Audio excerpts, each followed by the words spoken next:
আমি প্রথমত ধন্যবাদ জানাই এই যে জুলাই বিপ্লবের এই যে নতুন স্বাধীনতা যারা এনে দিয়েছে, এই যে ছাত্র জনতার আন্দোলনের পর, কারণ তাদের ত্যাগ তিতিক্ষার মাধ্যমে কিন্তু আমি আজকে এখানে বসে আছি।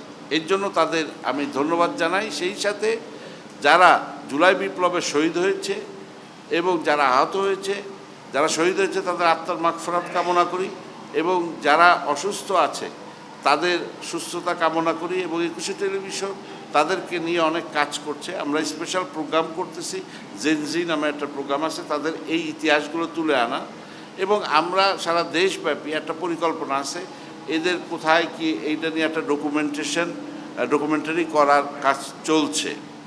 সো আমি তাদেরকে ধন্যবাদ জানাবো। তাদের কারণেই কিন্তু আজকের এই নতুন বাংলাদেশ, নতুন যে স্বাধীনতা, তার জন্যই কিন্তু আমরা আজকে এখানে। হ্যাঁ, আমাদের পরিকল্পনা আছে, ব্যাপক পরিকল্পনা। তার মানে ওরা যারা লুটপাট করে বিগত 10 বছর ছিল, ওরা একুশে টেলিভিশনের যে সিগনেচার প্রোগ্রামগুলো ছিল সেগুলো সব বন্ধ করে দিয়েছে। যেমন আমাদের যেমন সিগনেচার প্রোগ্রাম লাইক দেশ জুড়ে প্রোগ্রাম ইউনিক, সারা দেশব্যাপী আমরা এই কৃষ্টি, সংস্কৃতি, তারপর মানুষের জীবন, গ্রাম মানুষের, সারা বাংলার এগুলো তুলে আনতাম। সেই প্রোগ্রামটা বন্ধ করে দিয়েছিল। 2 নম্বর হচ্ছে মুক্ত খবর হচ্ছে বাচ্চাদের নিয়ে, এটা হচ্ছে একটা মানে ইউনিক প্রোগ্রাম, যেটা বাচ্চাদের নিয়ে কাজ করা এবং সারা দেশ ব্যাপী এদেরকে নিয়ে, এদের সুবিধা অসুবিধা, এগের প্রবলেমগুলো ফোকাস করা, এদেরকে নিয়ে কাজ করা, সেটাও বন্ধ করেছিল। তারপরে আপনার অনুসন্ধানমূলক 21-এর চোখ বন্ধ করে দিয়েছিল। মানে অল দি সিগনেচার প্রোগ্রাম যেগুলো আপনার মানুষের মানে দর্শকদের বা মানুষের বেনিফিট হইতো বা উপকৃত হইতো, সেই প্রোগ্রামগুলো বন্ধ করে দেওয়া হয়েছিল। সেগুলো আমরা আবার পর্যায়ক্রমে রিলঞ্চ করছি। সেই সাথে নতুন প্রোগ্রাম আমরা করছি, যেমন ফ্যাক্ট চেক, যেমন এই যে সোশ্যাল মিডিয়া যে সমস্ত আপনার অপতথ্য চলছে সেগুলোর একটা অ্যানালাইটিক্যাল প্রোগ্রাম হচ্ছে ফ্যাক্ট চেক। এবং এখান থেকে অলসো একটা মানে এডুকেশনাল বিষয় আছে, সেটা হচ্ছে যে কিভাবে আপনি বুঝতে পারবেন যে কোনটা ভুয়া নিউজ বা কোনটা রিয়েল। এটা একটা মানে to teach them, learn them, যাতে সাধারণ মানুষ বুঝতে পারে। যেমন সেই প্রোগ্রামটা আমরা নতুন লঞ্চ করেছি। সেই সাথে আমরা জেনজি নিয়ে, ভয়েস অফ জেনজি নিয়ে একটা program already is on air.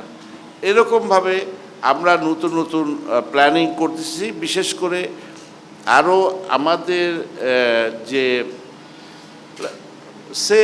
গত 15 বছরে আমরা কি দেখেছি, সাংস্কৃতিক আগ্রাসন, ব্যাপক আকারে সাংস্কৃতিক আগ্রাসন দেখেছি।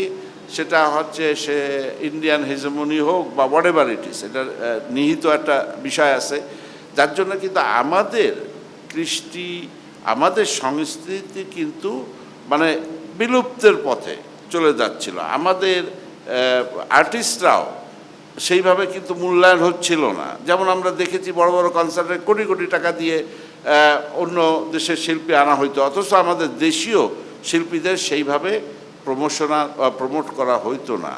তা এইখানে আমার মানে আমরা যেমন বাংলাদেশি, সো বাংলাদেশি আমরা কিন্তু কালচারাল ভেরি রিচ।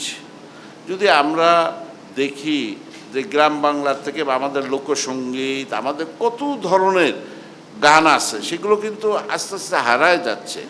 সেই জিনিসগুলোকে আবার উঠায় আনতে হবে আমি মনে করি। আর বিশেষ করে young generation they like this, কিন্তু ইয়াং জেনারেশনের সামনে সেই জিনিসগুলো আনতে হবে এবং তারা নতুন মিউজিকে ফিউশন দিয়ে অন্য সেইভাবে করবে। কারণ আপনারা যদি দেখেন আমাদের বাংলার গানগুলো, যেমন লালন, ভাটিয়ালি বা এই যে মানে বিভিন্ন অন্য এই পালা গান, এই যে ডায়লগগুলো, ইফ ইউ সি, এর মধ্যে কিন্তু জীবন তত্ত্ব আছে, এর মধ্যে কিন্তু সামাজিকের মানে দায়বদ্ধতার কথাগুলো আছে।